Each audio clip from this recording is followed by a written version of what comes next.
Magandang sikat ng araw sa lahat. Yes po.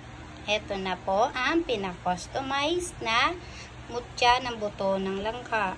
Ito po ay sinamahan ng iba't ibang uri ng mahuhusay na sangkap na nagmula sa mga banahaw na banyag o tanyag sa pangalan o tawag na 10 elementong gubat or 10 elements. Ang bawat isa ng butil na to ay may iba't ibang kakayahan, katangian o bertud na nakakapagtaboy ng iba't ibang uri ng masasamang elemento o bad elements na hindi nakikita ng pangkaraniwang mata.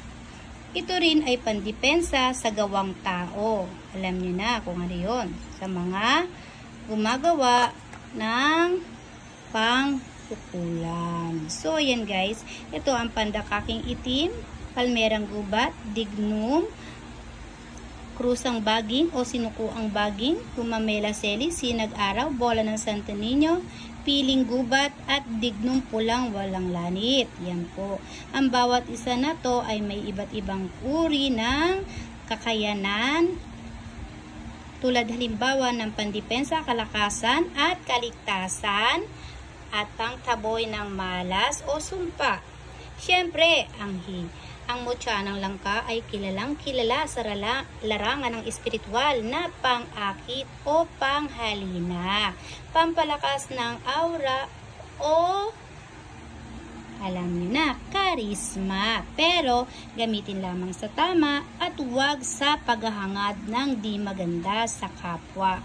Yan po, ito ay pampaswerte, pampadulas o pampabilis ng pasok ng pera o kita, pampalubag loob at pampaamo.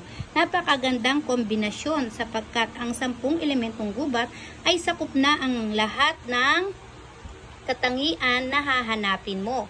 Nandiyan na ang pampaswerte, pampalubag, pandepensa, patanggal sumpa at kontrainggit. Lalo na't sinamahan pa ng mutya ng langka. Mas pinalakas at mas pinalakas pa. Kargado, benditado, at siyempre, blessed na po ng mga gabay. Siyempre po sa mga naniniwala at sa mga nagnanais, meron po kaming Lazada shop, Ria Parulan, Princess Cristali, Princess Si Cream.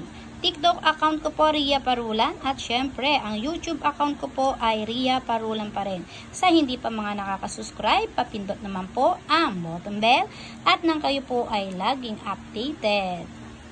So guys, PM lang po. God bless you all!